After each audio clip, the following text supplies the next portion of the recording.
শিক্ষক যারা ভবিষ্যৎ প্রজন্ম তৈরি করবে, সেই ভবিষ্যৎ প্রজন্মের যারা কারিগর বলে স্বীকৃত, তাদের পেটে পিঠে লাথি মারা হলো, একের পর এক তাদের বেদম পেটানো হলো।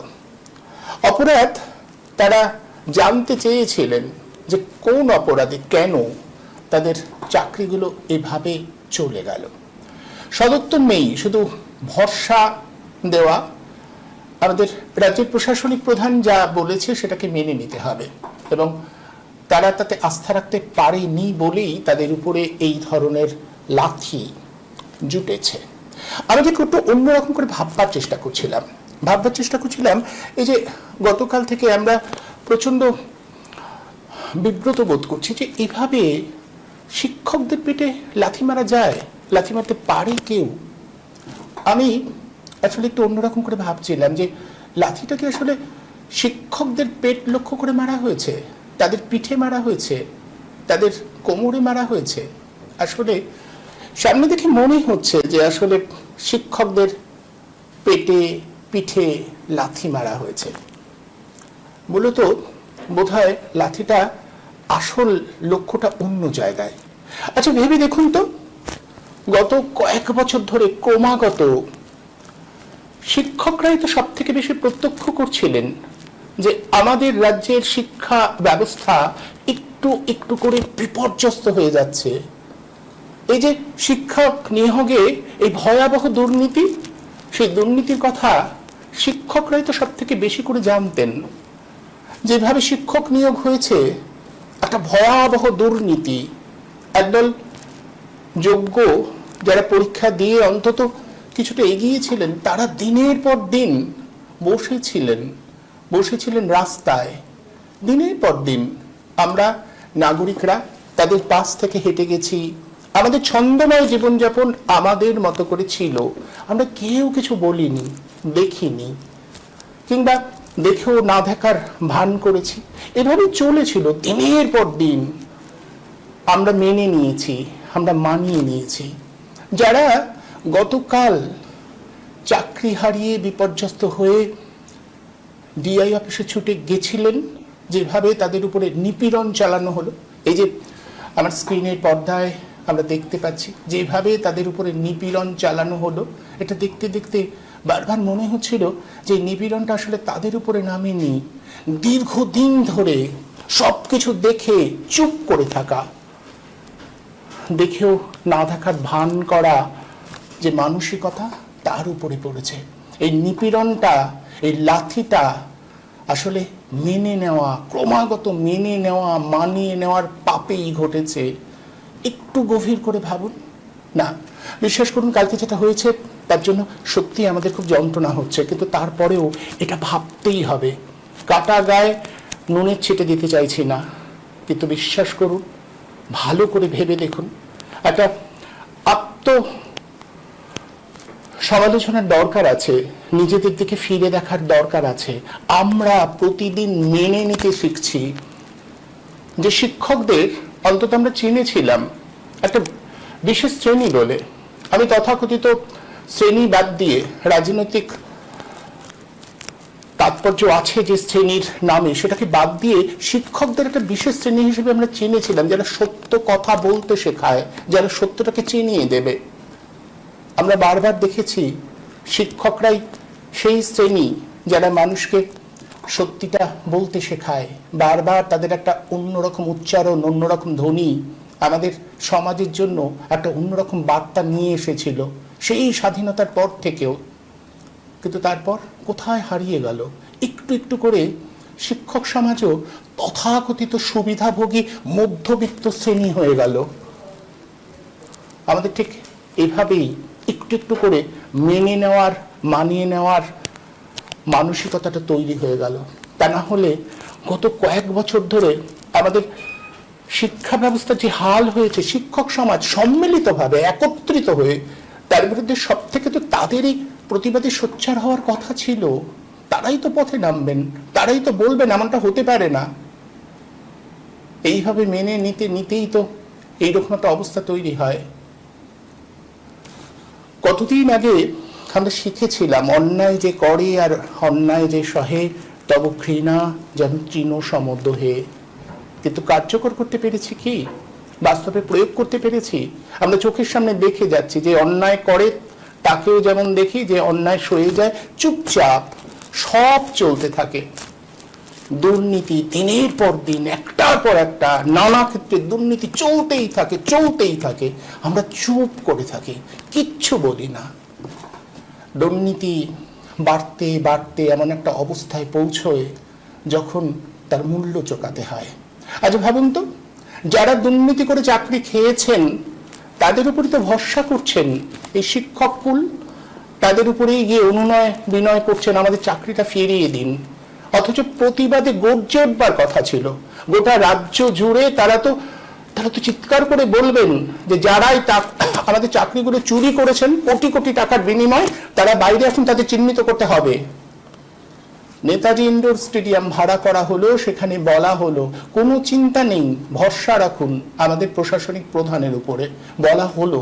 অনেকে শুনলেন, হয়তো আস্থা রাখতে পারেননি, কিন্তু সেভাবে গর্জে উঠতে পারলেন কি? ভেবেছিলেন হয়ে যাবে, হয় না, হয়নি। যারা চুরি করেছেন তাদের কাছে প্রতিকার চাইতে যাবার যে মানসিকতা, আসলে সেই মানসিকতার জন্যই এই অত্যাচারের সামনে পড়তে হয়। লাথিটা, অত্যাচারটা আসলে সেই মানসিকতার উপরে। যারা দিনের পর দিন সব দেখেও চুপ ছিলেন, এই লাথিটা আসলে সেখানে পড়ছে। আমাদের শিক্ষা ব্যবস্থার পশ্চাৎদেশে লাথি এটা বলতে পারতাম, কিন্তু আমাদের শিক্ষা ব্যবস্থা তো উঠে গেছে, বিপর্যস্ত হয়ে গেছে, তার হয়তো অন্তিম সংস্কারও হয়ে গেছে এতদিনে। আমরা তো জানি কি চলছে চারপাশে, সব দেখো চুপ থাকছি আমরা। এভাবেই মেনে নেওয়ার, মানিয়ে নেওয়ার পাপে প্রতিদিন একটু একটু করে ধ্বংস হয়ে যায় আমাদের চারপাশটা। আর কবে আমরা একটু প্রতিবাদের স্বর উচ্চারণ করব, ধ্বনিত করব যে না, এভাবে হয় না। যারা অন্যায় করে তাদের প্রতি তীব্র রাগ আর ক্ষোভে ফেটে পড়ব আর কবে? ভাবুন তো, ঠিক আজকে গতকাল এমন একটা মর্মান্তিক ঘটনা ঘটবার পরে আজকের সমস্ত শিক্ষক সমাজ একত্রিত হয়ে রাস্তায় দাঁড়ালেন না কেন? সমস্ত রাজনৈতিক আনুগত্য ভুলে তারা বললেন না যে যেভাবে শিক্ষকদের উপরে নিপীড়ন নেমে এসেছে, আজ কোনো শিক্ষাক্ষেত্র খুলবে না, সচল থাকবে না, আমরা বন্ধ রাখবো, আমরা প্রতিবাদ করছি, শিক্ষকদের উপরে এই অত্যাচারটা চলবে না। সমস্ত রাজ্যের সমস্ত জেলার শিক্ষকরা একইভাবে পথে নেমে আসতে পারতেন না, বলতে পারতেন না যা হয়েছে অন্যায় হয়েছে, এটা চলতে পারে না, আমাদের রাজনৈতিক আনুগত্য যাই থাকুক এভাবে চলতে পারে না, এটা তো বলতে পারতেন। নাগরিক সমাজ তারাও তো বলতে পারতেন। কেন এরপরেও ছন্দময় জীবনযাপন থাকে? কেন আমাদের ছন্দময় জীবনযাপন চলতে পারে? কারণ আমরা মেনে নিতে শিখেছি, অন্যায়কে অন্যায় বলে মেনে নিতে শিখেছি, অন্যায়কে পাশ কাটিয়ে যেতে শিখেছি। আমাদেরই চোখের সামনে আমাদেরই এক সহনাগরিক যখন দিনের পর দিন তারা রাস্তায় বসে থাকে, তাদের ন্যায্য চাকরি না পেয়ে আমরা গুরুত্ব দিইনি। আমরা খেয়েছি, আমরা বাজার করেছি, আমরা বিনোদনে মত্ত থেকেছি, আর ওরা দিনের পর দিন রাস্তায় থেকে কারোর বাড়িতে ভয়ঙ্কর বিপর্যয় নেমে এসেছে, তারপরে একটু একটু করে নিজেদের মতো যে যা চাকরি খুঁজে নিয়েছে, এখনো কেউ রাস্তায় বসে থাকে। তাদের কথা কেউ ভাবেননি। আজকে যারা সর্বস্ব খুইয়ে বিপর্যস্ত হয়েছেন তারাও ভাবেননি যে এই ছেলেপিলেগুলোরও হক ছিল, অধিকার ছিল। দুর্নীতি করেছে সরকারের দুর্নীতির বিরুদ্ধে প্রথম থেকে সোচ্চার হওয়া উচিত ছিল, বলা উচিত ছিল যে তোমরা আসল নকল গুলিয়ে দিয়েছো, তোমাদের চিহ্নিত করতেই হবে। এই বার্তাটা শিক্ষক সমাজ একত্রিত হয়ে দিতে পারেনি, বিচ্ছিন্ন থেকেছে, তারা শুধু নিজেরটুকু নিয়ে থেকেছে, ভেবেছে এভাবেই চলে যাবে, এভাবেই চলে যায় যে না, দেখা গেল না, শেষ পর্যন্ত ভয়ঙ্কর বিপর্যয় নামলো। তো এখন যতই চিৎকার করুন, চেঁচামেচি করুন, অন্যকে দোষ দিন, এই পাপ আপনাদের মেনে নেওয়ার পাপ, এই পাপ আমাদের মেনে নেওয়ার পাপ। এই মেনে নেওয়ার পাপেই আমাদের চারপাশটা এভাবে ছারখার হয়ে যাচ্ছে। আমরা প্রতিবাদ করতে পারছি না। প্রশাসনের এই ভয়ঙ্কর, ভয়াবহ, দুর্বিনীত চেহারাটা আমাদের জন্য, আমরাই প্রশাসনকে নিয়ন্ত্রণ করতে পারিনি। নাগরিক হিসেবে আমাদের ব্যর্থতা এটা। আসুন এটা অন্যভাবে ভাবি। কালকে থেকে অনেকে অনেক কথা বলেছেন, কেন মারবেন, কিভাবে মেরেছেন, এ কি অন্যায়, সবই তো হয়েছে। সেই আলোচনার প্রেক্ষিতগুলো আমরা খুঁজে পেয়েছি, আমরা জানি। কিন্তু আজ আলোচনার প্রেক্ষিতটা একটু পাল্টে দিই। আসুন না নিজেদের দিকে তাকাই, একটু ভাবি যে কেন এরকম নিপীড়ন নামিয়ে আনতে পারেন এবং তারপরেও কোথাও কোথাও আলোড়ন পড়ে না। চুপচাপ থেকে যান সবাই। লাঠিটা আসলে কোথায় পড়ল? সত্যি কি শিক্ষকদের পেটে, নাকি মেনে নেওয়া মানিয়ে নেওয়া যে মানসিকতা আসলে আপোষ করতে বলে, যে মানসিকতা প্রতিবাদী হয়ে উঠতে প্রেরণা দেয় না, যে মানসিকতা ভীতু হতে শেখায়, সেই মানসিকতার পেটেই আসলে এই লাঠিটা পড়েছে। মানসিকতাটাকে বদলাতে হবে। অন্যদিকে চেতনার রং যদি না লাগানো যায়, চেতনাকে যদি অন্যভাবে রাঙিয়ে তোলা না যায়, এই নিপীড়ন চলতে থাকবে, চলতেই থাকবে। নাটক আমরা দেখছি, আমাদের প্রশাসনিক কর্তা ব্যক্তিদের নানা নাটক, এরপরেও এরা নাটক করবেন। যাদের লজ্জা নেই, লজ্জা শব্দটা তাদের সামনে এসে নিজেই লজ্জিত হয়ে সরে যায়। আমরা দেখলাম কিভাবে এই আচরণ করা যায়। লজ্জা পাননি তারা, কেউ বলেননি লজ্জা পেতে। আর আমাদের সমাজের যারা সুশীল ব্যক্তি বর্গ বলেছি পরিচিত, কি মজা জানেন? কালকে একজন কবি, বড় সুবোধ কবি, তিনি কি বলল জানেন? আমি শুনলাম, এমন করে বলা যায়, কানে শুনলাম যে তিনি বলছেন, হ্যাঁ লাথি মেরেছে কিন্তু এতটা জোরে না মারলেই পারতো। সত্যিই তো, জোরে লাথি মারাটাই তো অন্যায়, একটু আস্তে মারতে পারতো। কি শালীন কথা না? কি চমৎকার কথা! এগুলোই তো আমাদের জন্য, আমরা মেনে নিচ্ছি বলে, এদের বিশিষ্টজন বলে মানি বলে, এদের লেখাপত্র আমরা পড়ি বলেই তো এরা এইভাবে বাড়ে। এখনো ঘৃণা করতে শিখলাম না আমরা। আসলে বিশ্বাস করুন, শুধু প্রেম নয়, ভালোবাসা নয়, কিছু ঘৃণা রাখা উচিত। ঘৃণা আমাদের চারপাশটাকে পবিত্র করবার জন্য দরকার হয়। ঘৃণা, ভীষণ ঘৃণা, যারা আমাদের চারপাশটাকে অসুন্দর করে দেয়, যারা আমাদের চারপাশটাকে ধ্বংস করে দেয়, তাদের জন্য ঘৃণা রাখাটা খুব জরুরি। ঘৃণা অত্যন্ত উপযুক্ত একটা সামাজিক বৃত্তি বা মানুষের মধ্যে থেকে বেরিয়ে আসে। এই ঘৃণাকে ব্যবহার করি আমরা হয়তো অন্যরকম একটা সাংস্কৃতিক পরিমণ্ডল আমাদের চারপাশে তৈরি করতে পারতাম। আমরা ঘৃণা করতে শিখিনি, মেনে নিতে শিখেছি, মানিয়ে নিতে শিখেছি, আপোষ করতে শিখেছি। আমাদের ঠিক আপোষের উল্টো দিকে যেতেই হবে, না হলে ভয়ঙ্কর বিপদ। আসলে এই বিষয়টা নিয়ে আজ একটু কথা বলি। প্রচলিত ধারার বাইরে যে যেভাবে ভাবছে তার থেকে একটু উল্টো দিকে ভাবি। আসুন, আলোচনার জন্য আমার সঙ্গে এই মুহূর্তে রয়েছেন মিরাতুন নাহার, অধ্যাপক ডক্টর মিরাতুন নাহার, আর আমার সঙ্গে রয়েছেন পেশায় দুজনই শিক্ষক, শেখ মোহাম্মদ সালেহীন রয়েছেন আমাদের সঙ্গে, আর রয়েছেন সুনন্দিতা দেবনাথ। আপনাদের সবাইকে আজকের এই অনুষ্ঠানে আমি স্বাগত জানাচ্ছি।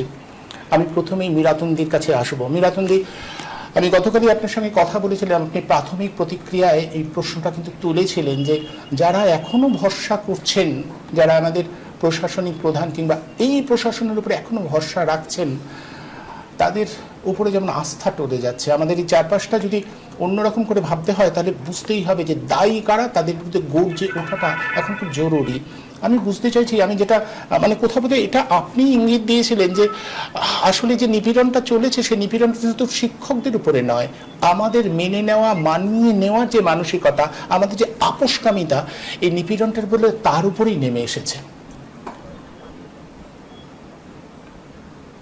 শুধু তাই নয়, তার সঙ্গে যোগ করা যে আমরা যদি ভাবি এই শিক্ষকতা নামক জীবিকাটা যারা গ্রহণ করেছিলেন তাদের সেই জীবিকা চলে গেল, এটার দিকে কেবল তাকাই, আর সেই জীবিকা চলে যাওয়ার পশ্চাতে যিনি কাণ্ডারি, তার ভূমিকাটা নিন্দা করি, সেখানে থেমে যাওয়া নয়।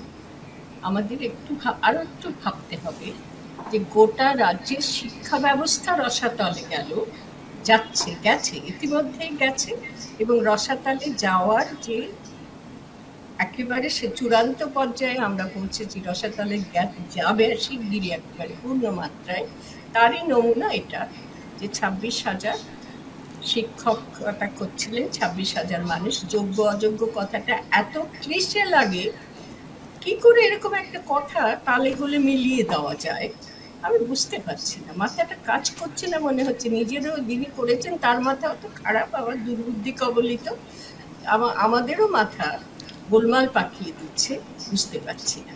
তো আমার মনে হচ্ছে আমাদের আলোচনাটা এদিকে যাওয়া উচিত, যে যারা যারা ভুক্তভোগী হয়েছে, পেটে যাদের লাথি পড়েছে, পিঠে যাদের লাঠি পড়েছে, দুটো শব্দ একরকম, লাথি আর লাঠি। পশ্চাৎ দেশে পড়েছে লাঠি, পেটে লাথি, পেটে মানে দৈহিক পেটেও বটে, আবার জীবনে পেটে খেয়ে থাকতে হয়, সেই পেটে জীবিকা লাভ করে যে বাঁচতে হয়, সেখানেও লাথি পড়েছে, ধাক্কা, জোর ধাক্কা। তো আমার যেটা মনে হচ্ছে সেটা আরেকটু বেশি দূর এগিয়ে যেতে চাইছি আমি একজন শিক্ষক হিসেবে। এখানে সুনন্দিতাও আছে, শিক্ষিকা। খিদিরপুর একাডেমির মাস্টারমশাই শেখ মোহাম্মদ সালেহিনও আছেন। সালেহ, আচ্ছা, তিনজনই আমরা আমিও শিক্ষকতায় ছিলাম। তো নাই বা থাকলাম আমরা শিক্ষকতার সঙ্গে, একদম সেই নাগরিক, দেশ কল্যাণকামী, রাজ্য কল্যাণকামী নাগরিক। আমাদের দায় রয়েছে। আমরা চোখের সামনে দেখতে পাচ্ছি যে শিক্ষা ব্যবস্থাটাকে ধ্বংস করা যায় সুনিপুণ কায়দায়, সেটা করছেন, একজন করছেন এবং তার দলবল করছেন। এটা তুমি ঠিক প্রশ্ন তুলেছ। আজকে আমাদের সামনে দাঁড়াচ্ছে যে কিছু শিক্ষক, 26,000 শিক্ষকের চাকরি চলে গেল। তুমি একটা প্রশ্ন তুলেছ, সেই চাকরি চলে যাওয়ার জন্য তাদেরও কি দায় নেই? কিছুটা কি তারাও দায়ী নয়? তারা বুঝতে পারেননি যে ন্যায় অন্যায়ের যে মিলিয়ে দেওয়া হচ্ছে, শুধু যোগ্য অযোগ্য মিলিয়ে দেওয়া হচ্ছে না, ন্যায় অন্যায়কে গুলিয়ে দেওয়া হচ্ছে। তারাও কি বুঝতে পারেনি যে কোনটা ন্যায় হচ্ছে, কাদের জন্য অন্যায় ঘটছে, আর আমাদের জন্য আমরা মনে করছি যে আমাদের জন্য ন্যায় হচ্ছে? সেই প্রশ্ন তাদেরকে তাড়িত করতে পারেনি কেন? এই প্রশ্নটা তুমি তুলেছ আজকে, যে তাদেরও কি অন্যায় ঘটেনি? ন্যায় অন্যায় বুঝতে না পারা নামক যে অন্যায় কর্ম, সেই কর্মটা শিক্ষক হয়েও তারা পারেনি, সেই অন্যায় কর্ম থেকে নিজেদেরকে বিরত রাখতে পারেনি, সেটার উপরও তুমি যোগ দিয়েছ। এবং তাতে আমি বলবো যে তাদের ভাবা উচিত ছিল যে আমরা শিক্ষক হতে যাচ্ছি, আমরা মানুষ করার কারিগর হব।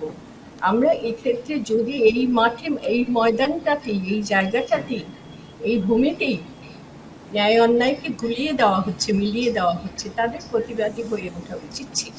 নিজেরা স্বার্থপরতার কাছে তাদের সেই ভূমিকাটা বিসর্জিত হয়ে গেছে, তারা পারেনি তাদের সেই ভূমিকা পালন করতে বলে আমার মনে হচ্ছে। একটা ছোট কথা বলে আমি শেষ করব, এটা আমাকে তাড়িত করছে, সেটা হচ্ছে একটা মনস্তাত্ত্বিক ব্যাখ্যা। কিছুদিন আগে এই রাজ্যে এই প্রশাসনিক প্রধান ব্যক্তিটি, তিনি মাত্র কদিন আগে যখন সুপ্রিম কোর্টের রায়টা বেরোলো যে যোগ্য অযোগ্য মিলিয়ে দেওয়া হয়েছে বলে তালিকাটা, শিক্ষকদের তালিকাটা মেনে নেওয়া যাবে না, এই রায়ের পরে তিনি একেবারে, তার এটা খুব ভালো লাগে, তিনি এসে দাঁড়ালেন রক্ষাকর্ত্রীর ভূমিকায়। এই রায়কে তিনি রুখে দেবেন, তিনি সেই দায়টা নিলেন কাঁধে এবং প্রকাশ্য সম্মেলন করে বললেন এই রায় রুখে দেওয়ার সাহস তার আছে, মানবিকতা তার আছে।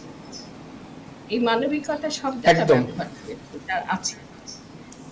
তার ঠিক একদিন পরেই দেখা গেল তারই নির্দেশ পেয়ে, এই যে ছবি তুমি দেখাচ্ছ, পুলিশ নামক একটা প্রাণী আমাদের দেশে আছে, রাজ্যে আছে, সেই প্রাণীরা রীতিমতো লাঠি হাতে যেন মারামারির একটা খেলা মতো চলছে।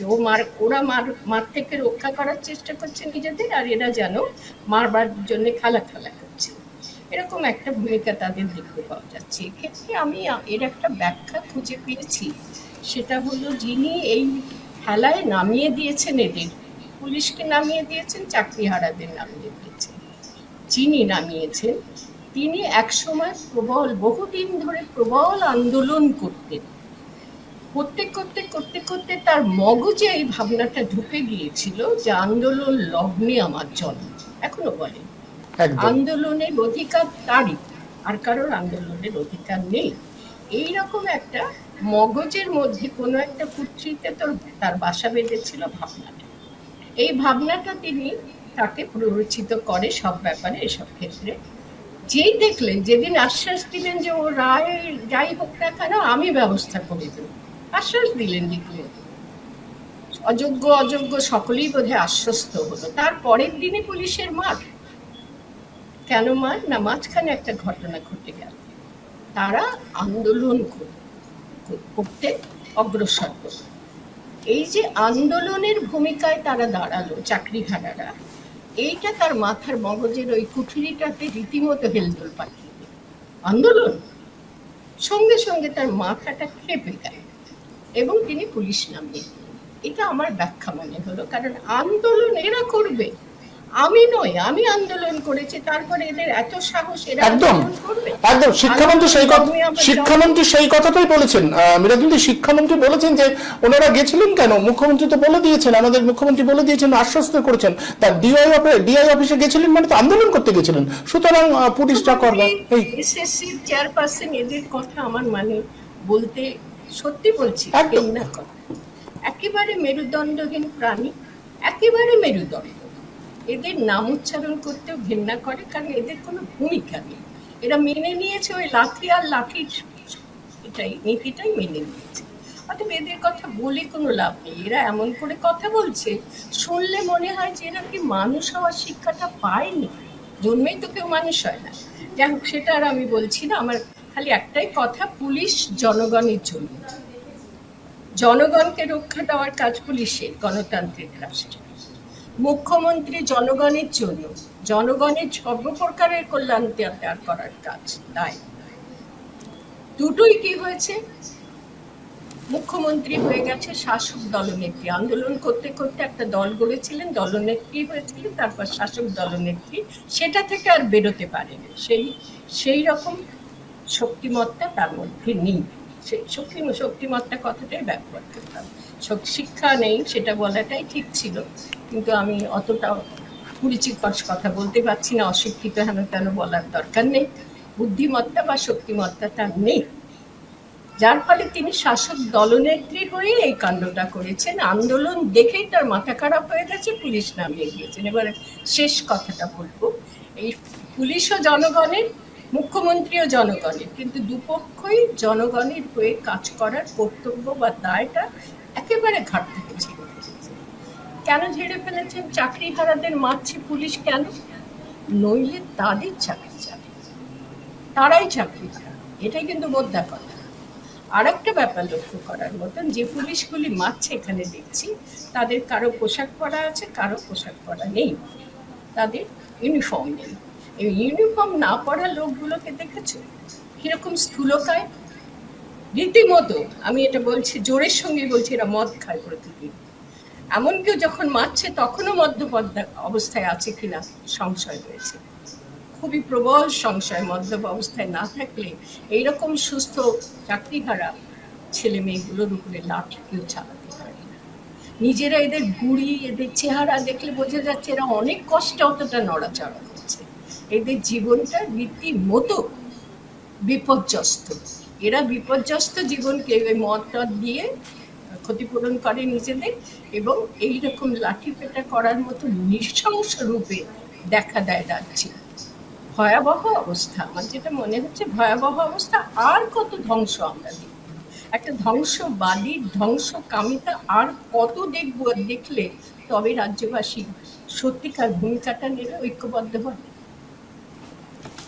একদম বারবার করে মনে হয় মিরাজুদ্দি যেটা বলছেন যে পুলিশ বাহিনীর নামে একদল লুম্পেন বোধহয় ছেড়ে দেওয়া হয়েছে। কিছুদিন আগে আমরা দেখেছি আনিস খানের মতো একটা তরতাজা যুবক, তাকে যেভাবে পুলিশ নামের কোনো এক ব্যক্তি বাড়ি থেকে মারলো, তারপরে আর্জি করে।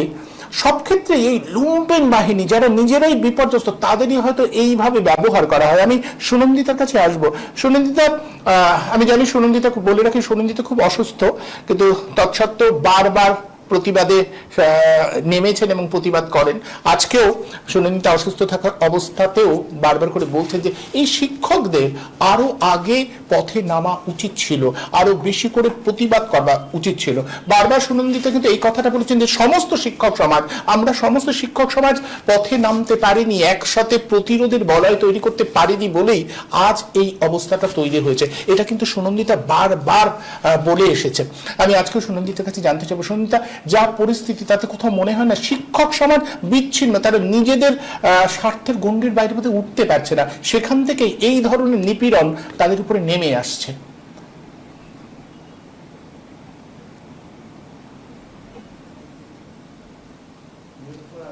মিউট করা আছে।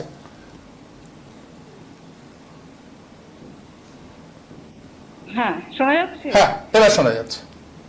হ্যাঁ হ্যাঁ। তো আজকে এই যে প্রায় 26,000 মানুষ চাকরি হারিয়েছেন, স্বাভাবিক একটা 10,000 টাকা বেতনের মানুষও যদি চাকরি তার চলে যায়, তার কাজটা চলে যায়, তাহলে যে সমস্যায় পড়েন, এবং আজকে এনাদেরও চাকরি চলে গেলে তারাও সেই সমস্যাতেই পড়বেন নিঃসন্দেহে, এবং এদের জীবনযাত্রার মান অনেক বেশি উন্নত বলে এদের সমস্যাটা অনেকটা বেশি, কারণ 1 লাখে তো নামিয়ে আনা যায় না। অর্থাৎ তাদের প্রতি পূর্ণ সহানুভূতি থাকা সত্ত্বেও কতগুলো কথা বলতেই হয়। যে আজকে আমরা দেখছি কি এই মামলাটা চলছে অনেক দিন থেকে, বোধহয় 23 সাল কিংবা তারও আগে থেকে চলছে। প্রেস ক্লাবে সামনে যখন অনশন হয়, তখন তো 19 সাল শুরু হয়েছিল। হ্যাঁ, তখন থেকে শুরু। এবং তখন থেকে যখন বঞ্চিতরা বারবার বলছে দুর্নীতি হয়েছে, তারা প্রথম প্রমাণ করে দিল অঙ্কিতা অধিকারীর ঘটনাটা, এবং অঙ্কিতা অধিকারীর ঘটনাটা প্রমাণ হওয়ার পরে কিন্তু সকলেই সাহস পেল ধীরে ধীরে নিজেদের তথ্য প্রমাণগুলো দিয়ে আরটিআই করে বিভিন্ন রকম ভাবে যে কিভাবে জাম্প করেছে, র্যাঙ্ক জাম্প করে নিয়োগ দেওয়া হয়েছে। প্রেস ক্লাবের সামনে অনশনের সময়ও আমি ওখানটায় 3-4 দিন গিয়েছিলাম, এবং সেখানে গিয়েও আমি বহু এরকম বঞ্চিত চাকরি প্রার্থী তারা নিজেদের সমস্ত র্যাঙ্ক ওএমআর দেখিয়ে বলতো যে দেখুন এই অবস্থা। তো তখন যখন এই কথাগুলো বঞ্চিতরা বলতো, তখন কিন্তু যারা নিয়োগ পেয়েছিলেন তাদের কাছে আমি দেখেছি বঞ্চিতদের প্রতি চরম তাচ্ছিল্য, এটা কিন্তু আমি দেখেছি। এবার তখনও তারা এই প্রমাদ গুনতে পারেননি যে এরকম হতে পারে। যাই হোক, ভালো কথা। তারপরে বঞ্চিতরা বারে আন্দোলন করেছেন, বারে তারা বিভিন্ন রকমের আন্দোলন এক নাগাড়ে অবস্থান করেছেন। তখনও কিন্তু যারা নিয়োগ পেয়েছেন তারা বারবার বলেছেন, শিক্ষক গ্রুপগুলোতে যদি দেখা যায় তারা বারবার বলেছে রাস্তার পাশে বসে থাকলেই কেউ যোগ্য হয়ে যায় না। এই ধরনের মন্তব্য নিয়োগপ্রাপ্ত যারা ছিলেন তাদের মধ্য থেকে এসেছে। সুতরাং এই একটা বিচ্ছিন্নতা দুপক্ষের মধ্যে তৈরি হয়েছে। আমি বলবো এই যে দুর্নীতি, এই দুর্নীতির ফলে কিন্তু উভয় পক্ষই সাফার করেছে। যেমন যারা নিয়োগ পায়নি তারা সাফার করেছে, তাদের মধ্যে সবাই যোগ্য নিশ্চয়ই নয়, কিন্তু তাদের মধ্যে একটা অংশ নিশ্চয়ই আছে যারা বঞ্চিত হয়েছে, যারা বিভিন্নভাবে প্রমাণ করেছে র্যাঙ্ক জাম্প হয়েছে, না হলে পরে তিনি নিয়োগটা পেতে পারতেন। এই বিষয়টা কিন্তু বঞ্চিতদের মধ্যে যেমন হয়েছে, তেমনি যারা নিয়োগ পেয়েছেন তাদের মধ্যেও বহু ক্যান্ডিডেট নিশ্চয়ই আছেন যারা টাকা দেননি, অবশ্যই আছেন যারা টাকা দেননি, তারাও আজকে ভুক্তভোগী। অর্থাৎ একটা দুর্নীতির জন্য উভয়ই ভুক্তভোগী, যারা চাকরি পাননি তারাও ভুক্তভোগী, যারা পেয়েছেন তারাও ভুক্তভোগী। অথচ এরা দুজন এক মঞ্চে আসতে পারছেন না। কোনো রাজনৈতিক নেতৃত্ব তারা এদের দুপক্ষকে একসাথে আন্দোলনে নামাতে পারছেন না। তার কারণ এই যে রাজনৈতিক নেতৃত্বরা, আজকেও আমি দেখেছি কলকাতায় যে মিছিল হয়েছে, যেহেতু আমি কলকাতায় নেই, আমি কোনো কিছুতেই থাকছি না, কিন্তু সোশ্যাল মিডিয়াতেই দেখতে পাচ্ছি আজকেও যারা মিছিলের সামনে একদম ব্যানারের সামনে ছিলেন, তাদের যদি সেই ভিডিওগুলো প্রকাশ করা যায়, পুনরায় ফিরে দেখা যায় যে বঞ্চিতদের ওই গান্ধী মূর্তির পাদদেশে গিয়ে তারা কি বক্তব্যগুলো রেখেছিলেন, আজকে তারা সেই কথাগুলো বলছেন না। অর্থাৎ আমি বলছি যে যারা বঞ্চিত এবং যারা চাকরি হারিয়েছেন উভয়কে এক মঞ্চে এনে আন্দোলন হওয়া দরকার। যেদিন সেটা হবে সেই দিন কলকাতার বুকে ইতিহাস সৃষ্টি হবে। আজকে যারা চাকরি হারিয়েছেন তারা আন্দোলন করবেনই, তাদের চাকরি হারিয়েছে স্বাভাবিকভাবে তারা আন্দোলন করবেন, এর মধ্যে কোনো মানে কি বলবো আর মানে ইতিহাস সৃষ্টিকারী কিছু নয়। কিন্তু যারা চাকরি হারিয়েছেন তাদের সাথে বঞ্চিতদের এক মঞ্চে যেদিন দেখা যাবে সেদিনই ইতিহাস সৃষ্টি হবে। এবং এই যারা আজকে চাকরি হারিয়েছেন তারা এতগুলো বছর চুপ করে রইলেন, কারণ তাদের চাকরির কনফার্মেশন হয়নি। 2 বছর বাদে চাকরির কনফার্মেশন হওয়ার নিয়ম, তাদের চাকরির কনফার্মেশন হয়নি, তারা কেন ঐক্যবদ্ধ হয়ে তখনই নামলেন না যে আমাদের চাকরি কেন কনফার্মেশন হচ্ছে না? বারবার ভেরিফিকেশন হচ্ছে কিন্তু কনফার্মেশন কেন হবে না? তুললেন না। মানে এটা সরকারি আগে থেকে জানতো, সরকারের একটা আশঙ্কা ছিল যে এটা করা যাবে না, তাহলে বিপদ বাড়তে পারে, তাই তো? হ্যাঁ, কারণ কোর্টে মামলা চলছে, বারে বারে মামলার বিভিন্ন রকম রায় বেরোচ্ছে, সুতরাং এদের চাকরি কনফার্মেশন সরকার দিতে পারেনি। এবার এরা এতদিন সেই বিষয়গুলো নিয়ে আন্দোলন করেননি। দ্বিতীয়ত, এদের সবার কাছেই প্রায় নিশ্চয়ই সকলের কাছেই থাকবে, প্রত্যেকের ওএমআর তাদের নিজের কাছে আছে। এই ওএমআরটা অবশ্যই বৈধ এই ওএমআর। তারা কেন এই দাবি তুলছেন না যে ওএমআর আমরা এসএসসির কাছ থেকেই কালেক্ট করেছি, এসএসসির কাছে মিরার কপি থাকুক বা না থাকুক, স্ক্যান্ড কপি সে দিতে পারুক বা না পারুক, আমাদের কাছে যে ওএমআর কপি রয়েছে এটাই বৈধ, এবং এখানেই স্ট্যাম্প মেরে দিতে হবে যে এটা বৈধ ওএমআর। এবং এটা যদি বৈধ ওএমআর হয়ে থাকে, অবশ্যই বৈধ, কারণ কেউ এভাবে ওএমআর বানাতে পারে না। এবং সেই ওএমআর গুলো এসএসসি অফিসে গিয়ে প্রত্যেকের ভেরিফাই করে এই 22 লক্ষ ক্যান্ডিডেট যারা চাকরি পরীক্ষা দিয়েছিলেন 2016 সালে, প্রত্যেকের ওএমআর গুলোর ওপরে একটা বৈধ, মানে ওএমআরটা বৈধ, সেই স্ট্যাম্প যদি এসএসসি মেরে দেয়, তাহলে এবং সেই ওএমআর এর কপি যদি এসএসসির কাছে একটা করে জমা করে ক্যান্ডিডেটরা, তার ভিত্তিতেই নতুন প্যানেল তৈরি করা সম্ভব, ফ্রেশ প্যানেল, স্বচ্ছ প্যানেল তৈরি করা সম্ভব। সমাধানের রাস্তা প্রচুর আছে। যেমন চাকরি যারা পেয়েছিলেন, নিয়োগ পেয়েছিলেন, তারা এগুলো নিয়ে ভেবেছেন কি ভাবেননি জানি না, বিভিন্ন সংগঠনের সাথে তারা কি পরামর্শ করেছেন জানি না, কারণ এদের মধ্যে চূড়ান্ত অনীহা কোনো সংগঠনে যেতে, চূড়ান্ত অনীহা। সে সংগঠনের অনেক ভুল থাকতে পারে, কিন্তু কোনো সংগঠনে এরা যাবেন না, এটা তাদের মধ্যে ভীষণ অনীহা। জানি না তারা, তাদের মধ্যে কেউ কেউ নিশ্চয়ই পরামর্শ করেছেন, বা বিভিন্ন সংগঠনকেও আমি দেখিনি কোনো পরামর্শ তাদের তরফ থেকে প্রেস বিবৃতি করে হোক, তাদের প্যাডে হোক, কোনোভাবে তারাও দেননি। অর্থাৎ শিক্ষক সংগঠনগুলোরও দায় আছে, তারাও এ ব্যাপারে স্পষ্ট কোনো দিক নির্দেশ এই চাকরিজীবীদেরকে দিতে পারেননি যারা আজকে চাকরিহারা হয়েছেন। তার ফলে তারাও কিন্তু সত্যিই তাদের পক্ষে সংগঠিত হওয়া, এভাবে এককভাবে আজকে তারা সংগঠিত হয়েছেন, একটা মঞ্চ বানিয়েছেন। দুটো মঞ্চ দেখলাম, একটা দেখলাম ইন্ডোরে, যে সেখানে যোগ্য চাকরিহারা কিছু একটা বঞ্চিত চাকরিহারা মঞ্চ কিছু একটা, আর আজকে দেখলাম যোগ্য চাকরিহারা মঞ্চ, এরকম দুটো নাম আলাদা, অবশ্যই দুটো নাম আলাদা। এবং এই যে দুটো মঞ্চ আজকে তৈরি হয়েছে, এই মঞ্চগুলো যদি আগে তৈরি হতো এবং আগেই যদি তারা এই নির্দিষ্ট দাবিগুলো নিয়ে নামতেন। এবং আরেকটা কথা, যখন হাইকোর্টের রায়টা বিরুদ্ধে রাজ্য সরকার, এসএসসি এরা সুপ্রিম কোর্টে গেল, তখন যখন করুণাময়ী থেকে মিছিল হলো, আমি ছিলাম সেই মিছিলে, আমি দেখেছি সেখানে যত সংখ্যক উপস্থিত ছিল তার মধ্যে একটা বড় সংখ্যক ছিলেন যারা সমব্যথী, এবং যাদের চাকরি যাওয়ার পরিস্থিতি নেই, অর্থাৎ 16-র আগের চাকরি পেয়েছেন তারা, এবং বিভিন্ন রাজনৈতিক কর্মীরা সমব্যথী হয়ে সেখানে গেছেন, যেখানে বহু, মানে সংখ্যাটা 26,000 চাকরি, যাদের চাকরি চলে যেতে বসেছে, এরকম পরিস্থিতিতে ওখানে মেরে কেটে 4,500 উপস্থিত হয়েছে। তো ওইরকম একটা বিশেষ দিনে, প্রথম যেদিন করুণাময়ী থেকে মিছিল হলো, সেই দিনও অন্তত 10-15 হাজারের উপস্থিত হওয়াটা কিন্তু খুব জরুরি ছিল, হয়নি, কিন্তু 1,500-এর বেশি উপস্থিত ছিল না। কেন? অর্থাৎ আজকে তারা আন্দোলন করছেন, জেলায় জেলায় আন্দোলন করছেন, কিন্তু তারা কিন্তু ওই সময়ও আন্দোলন করেননি। তারা কিন্তু ওই সময়ও ওয়াই চ্যানেলে যখন হলো, কজন গেছেন বলুন তো ওয়াই চ্যানেলে? একদম দিনের পর দিন আমরা দেখেছি, তারা ভাবছিলেন হয়ে যাবে, সব ম্যানেজ হয়ে যাবে। সকলে ভাবেন কিছু মানুষ আমার হয়ে লড়াই করে দেবে আর আমি শুধু ফলটা নেব, এটা তো হতে পারে না। এবং আজকে তারা দেরিতে হলেও পথে নেমেছেন, আন্দোলনে নেমেছেন, কিন্তু তাদের দাবিগুলো সুনির্দিষ্ট না। তাদের দাবিগুলো আমার মতে হওয়া উচিত এটাই, এক তো এসএসসি কে স্বচ্ছ তালিকা, কারণ আমি সোশ্যাল মিডিয়ায় দেখতে পাচ্ছি এসএসসি নাকি বলেছে, চেয়ারম্যান নাকি বলেছেন যে মিরার কপি আসছে, যদি তাই হয় অবিলম্বে সেটা প্রকাশ করা হোক। এবং যদি অবশ্যই থেকে থাকতেই পারে, কারণ হতে পারে যে সেটা আজকে কিন্তু ইচ্ছে করেই চেপে রাখা হয়েছে। থাকলে দিলেন না কেন? সুপ্রিম কোর্ট রায় দিয়ে দিয়েছে, সুপ্রিম কোর্টের প্রধান বিচারপতি। এখন 1 নম্বর দাবি এটা হওয়া উচিত দাবিগুলো সুনির্দিষ্ট করা দরকার, শুধু আন্দোলন করলে হবে না। 1 নম্বর দাবি যে অবিলম্বে মিরর কপি প্রকাশ করা হোক। তা যদি না হয় তাহলে আমাদের কাছে যে ওএমআর কপি রয়েছে সেটাকে বৈধ ঘোষণা করা হোক, তার ভিত্তিতে ফ্রেশ প্যানেল তৈরি করা হোক।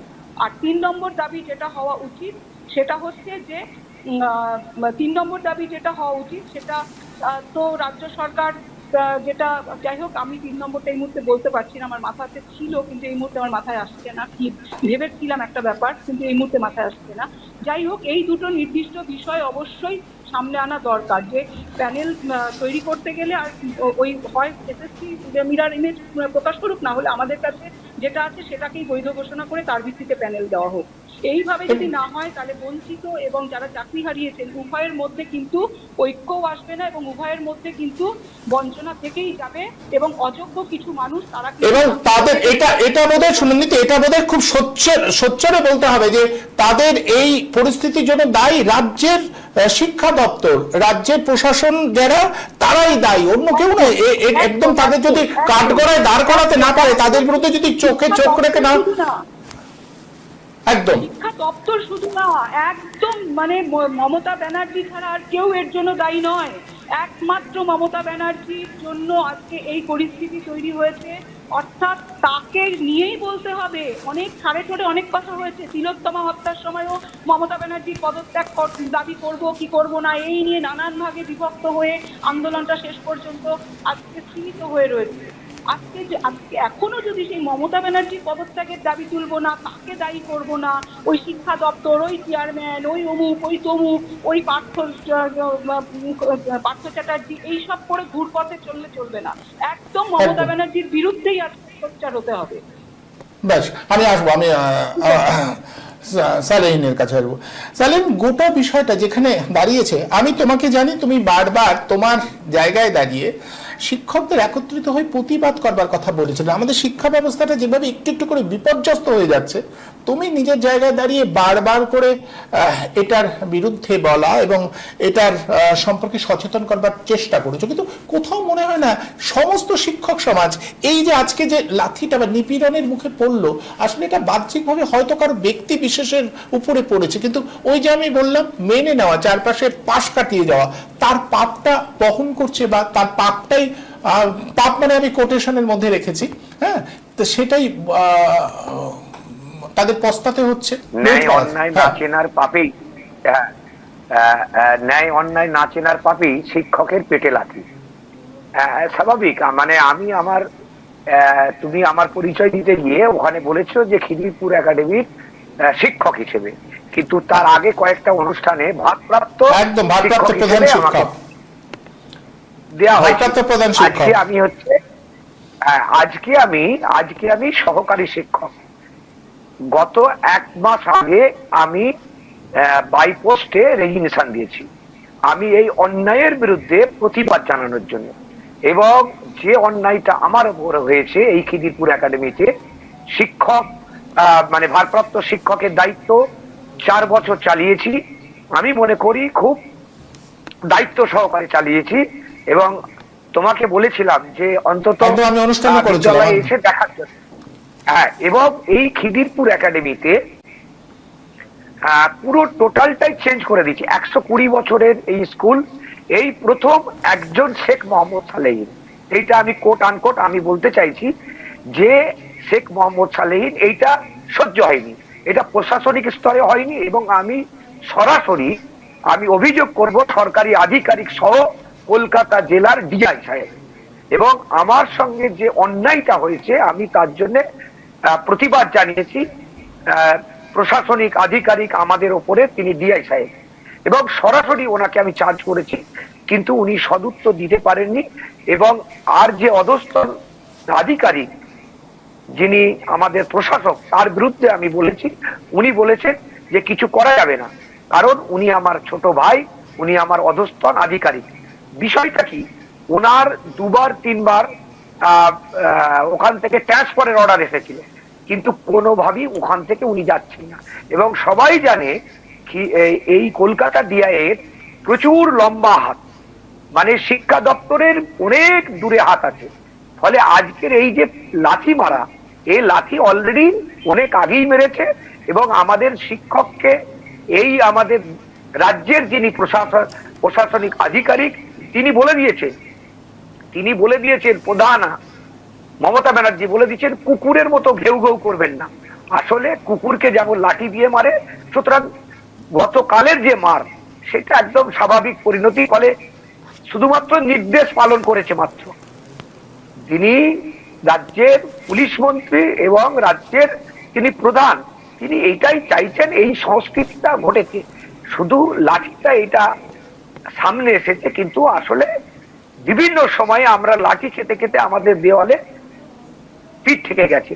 ফলে দিদি ওখানে উপস্থিত আছেন, মিরাতুদ্দি জানেন, সমগ্র আমি খুব বেদনার সঙ্গে জানাচ্ছি, কারণ যে যন্ত্রণার মধ্যে আছি, কালকে ছুটে গেছি আমি বারবার ধরে, আমি একটা শিক্ষক সংগঠনের দায়িত্বে আছি, খিদিরপুর অঞ্চলেতে একটা দায়িত্বে আছি, এবং এই যে দিদিমণি বললেন যে আমাদের যে শিক্ষক শিক্ষিকারা বারবার করে তাদের কাছে বলছি, এই বর্তমান রাজ্য সরকারের যে অনৈতিক আমাদের বিরুদ্ধে যে নানা সময়ে অন্যায় অবিচার নেমে আসছে, কনফার্মেশনের কথা বললেন, আমি ভারপ্রাপ্ত শিক্ষক থাকাকালীন আমাদের বিদ্যালয়ের এরকম 2016 এরকম দুজনের আমি কনফার্মেশনের জন্য বারবার দিয়ে এসেছি, কিন্তু কোনোভাবেই কিন্তু এগোয়নি।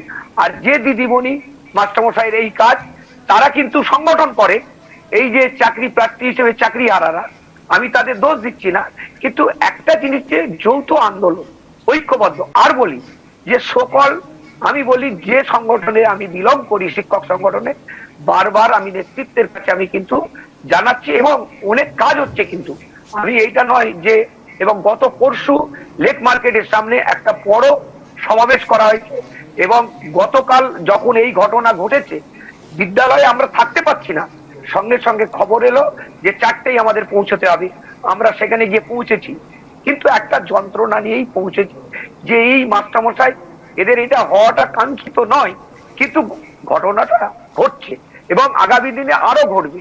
টোটাল শিক্ষা ব্যবস্থাটাকে শেষ করার একটা সুপরিকল্পিত এইটা একটা প্রচেষ্টা আমি মনে করি। ফলে এটা কোনো বিচ্ছিন্ন ব্যাপার নয়, কারণ এটা যতদিন না, এই যে দিদিমণি বললেন, এই রাজ্য সরকারের যিনি প্রধান তাকে উৎখাতের ডাক দিতে হবে, যতক্ষণ পর্যন্ত না উৎখাতের ডাক দেওয়া যাচ্ছে এবং সংঘবদ্ধভাবে প্রতিবাদ আন্দোলনে না নামা যাচ্ছে, কোনোভাবেই সবক শেখানো যাবে না। বিচ্ছিন্নভাবে এখন রাজনৈতিক নেতারা নানাভাবে তারা এরকম একটা বিষয়তে তাদের বলে ঝোল টানার চেষ্টা করছে। আগামী 26শে ইলেকশন, ফলে একটা গতকালই শাসক দলের ছাত্র ফ্রন্ট নেমে পড়েছে, তারা এইটাকে প্রোটেস্ট করার জন্য। বিষয়টা বুঝতে হবে, এখন কিন্তু ঘরে বসে থাকার সময় নয়। আমরা যারা, আমি প্রথম এসএসসি, আমি স্কুল সার্ভিস কমিশনের 98 সালের ব্যাচ, এবং আমি দেখেছি যে এই পরবর্তীকালে 11 সাল পর্যন্ত, এটা কোনো রাজনৈতিক বক্তব্য রাখছি না, কিন্তু 11 সাল পর্যন্ত আমি দেখেছি যে সুন্দরভাবে বিগত বাম আমল চেষ্টা করে, এইটা আপনারা মানুন আর নাই মানুন, কিন্তু এটা আমি আরেকটা বলি যে এসএসসি তৈরি হওয়ার সময়তে আমি খুব ভালোভাবে জানি, যখন চতুর্দিকে একটা বিভিন্ন স্কুলে রাজনৈতিক দলের, তৎকালীন শাসক দলের বিভিন্ন স্তরের নিচু এলাকার যারা লোকাল কমিটির নেতারা, তারা ওই অর্থ নেওয়ার জন্য একটা চেষ্টা, এবং একটা মানে তৎকালীন শাসক দলের কাছে পৌঁছয় এই ব্যাপারটা, এবং তারা, আমি একদম খুব কাছ থেকে দেখেছি যে তারা এই আলোচনা করছে, তখন কিন্তু ফর্ম হয়নি যে স্কুল সার্ভিস কমিশন হবে এবং এখানে মিউনিসিপ্যাল সার্ভিস কমিশন হবে, এবং খুব সুষ্ঠুভাবে। আমি আমার নিজেরও বলি, আমার অনেক যোগাযোগ থাকা সত্ত্বেও কিন্তু কোনোভাবেই আমি জানতে পারিনি আমার প্যানেল আছে বলে। এটা আমি খুব দায়িত্ব সহকারে বলি। আমি আমার বিষয়টা বাংলা, আমি দেখলাম যে আমার দেরি হচ্ছে, কি কারণে দেরি হচ্ছে আমি কি আদৌ নেই, কিন্তু যখন আমি দেখলাম পরবর্তীকালে এনলিস্টেড হলো, তখন জানতে পারলাম যে আমি পেয়েছি। কিন্তু এটা বলি যে আমাদের নিজেদেরই মেরুদণ্ড, আমাদের এখন কিন্তু একটু সোজা হয়ে, একটু মাথা উঁচু করে অন্যায়কে অন্যায় বলা, ন্যায়কে ন্যায় বলা। এই যে আজকে এই অনুপমকে ভালোবাসি এ কারণেই, মীরাতিন্দুর মতো মানুষের প্রতি আমাদের শ্রদ্ধা সম্মান এ কারণেই যে এনারা সবসময় অন্যায়ের বিরুদ্ধে অন্যায়টা বলেন। এরা কখনো ওই পাঁচাটা এর মতো দলদাসের মতো এখনো যারা আছে, আমি বলি এই রবীন্দ্র সদন চত্বরে, আমি নিজের দুঃখে ওখানে অনুষ্ঠান হচ্ছে, বয়কট করা হয়েছে। এবং 7 তারিখের অনুষ্ঠানে এমন সকল একজন সাহিত্যিক তিনি উপস্থিত হচ্ছেন, এর সঙ্গে শিক্ষার সঙ্গে তার কোনো যোগাযোগ নেই, একজন কবি, একজন সাহিত্যিক, তাদেরকে মঞ্চ আলোকিত করে তারা বক্তব্য রাখছেন চাকরি আনাতে। মানে বিষয়টা বুঝতে পারছেন কি কোন জায়গায় যাচ্ছে। একদম